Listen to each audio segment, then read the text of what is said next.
The city had a way of swallowing dreams whole. Ion knew that better than anyone. He hadn't always smelled like grease and oil, hadn't always lived in a one-room shelter above the garage once. He was the pride of his neighborhood. Scholarship student, national debate champion, and the only son of parents who believed he would change the world. But all it took was one moment, one decision made in anger one night that turned into a news headline, and just like that, everything he built turned to ashes. And now every morning began the same way, fixing broken engines, while trying to ignore the whispers of what he used to be. He had stopped dreaming, stopped hoping. Life was no longer about living. It was about surviving. It was a Thursday evening when Ion first saw her. He was on his way home, tired and half lost in thought. The streets were dim and most shops had closed.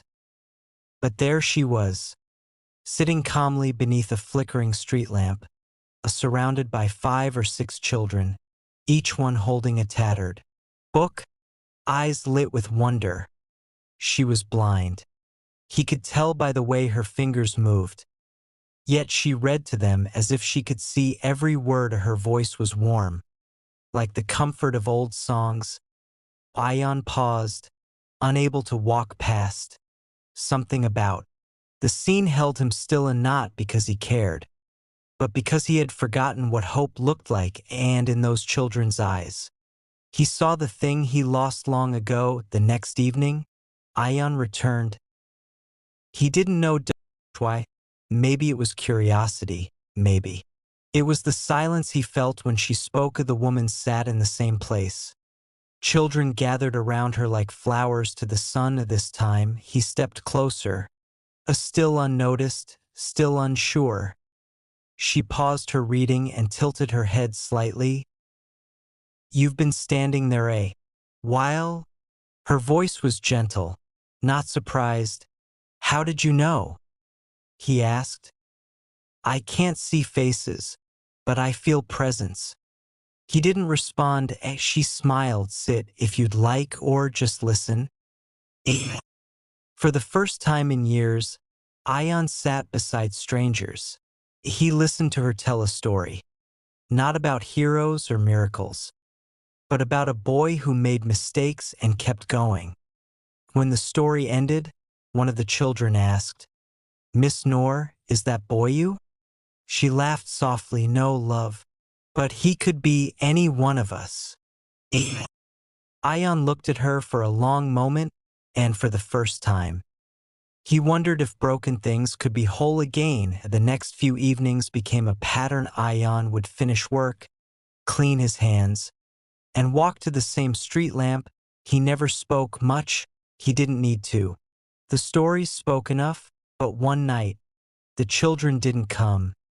Rain had started to fall, heavy and sudden. Still, Noor sat alone, her stick beside her, her hands folded neatly in her lap. Ion hesitated, then sat beside her.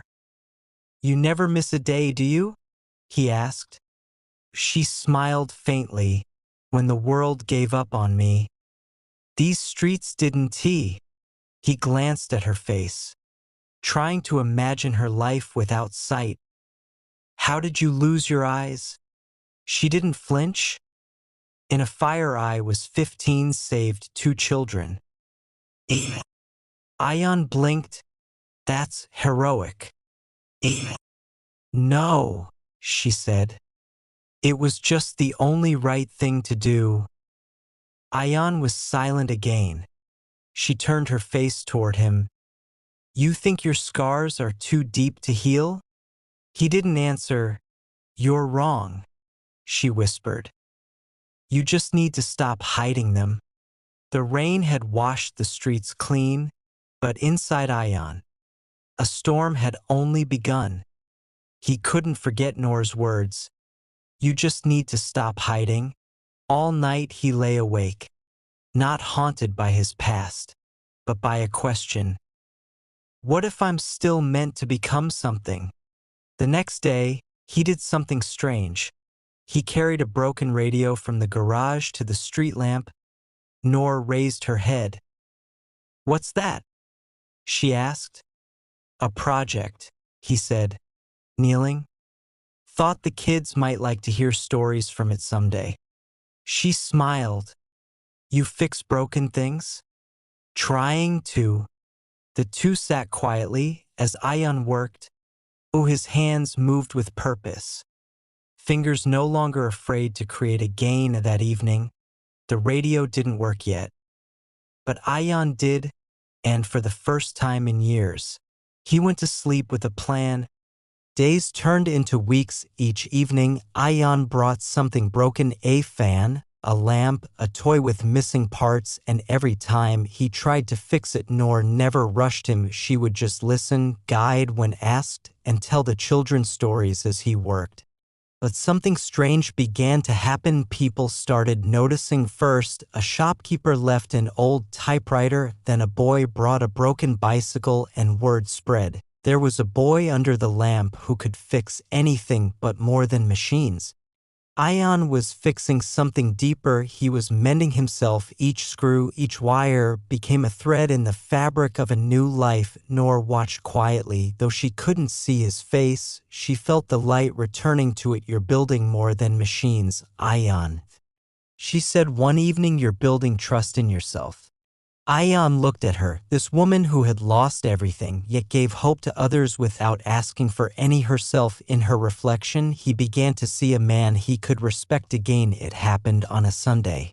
Ayan was fixing an old electric heater someone had left. The children were playing nearby, and Noor was humming a soft tune. Suddenly, smoke rose, a spark flew from the heater, and before Ayan could react, flames began to curl around the wires. The children screamed. Noor stood up, blindly trying to reach them.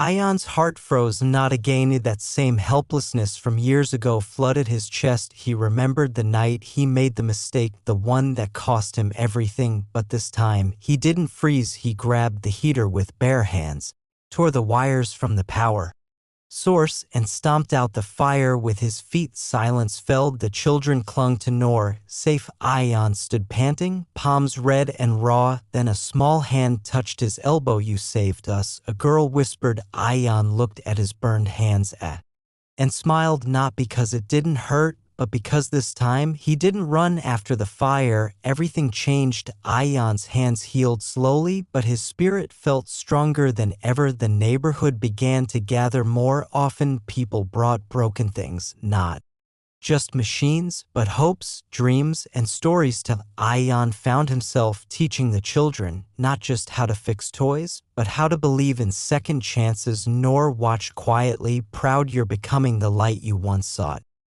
she said softly. Ayan smiled. "It's because someone never gave up on me." The children laughed, and the street lamp flickered like a flame passing from one candle to another. Ayan knew his journey was far from over, but for the first time he felt ready to walk it. Spring came quietly that year. The dusty streets began to bloom. Ayan and Noor planted a small garden beside the lamp. Children helped with the digging and watering, their laughter mixing with the soft hum of new life. Neighbors started talking differently, not about what was broken, but what could be built.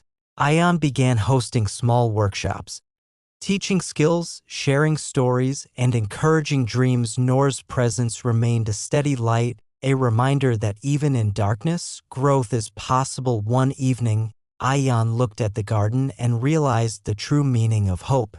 It wasn't just about fixing what was broken. It was about planting seeds, nurturing them patiently, and believing they will bloom. The night before, Ayan couldn't sleep. His mind raced with possibilities. Tomorrow, the city would hold a fair. Ayan was invited to showcase his work. He felt a mix of fear and excitement. Noor's words echoed softly in his mind. "Stop hiding your scars."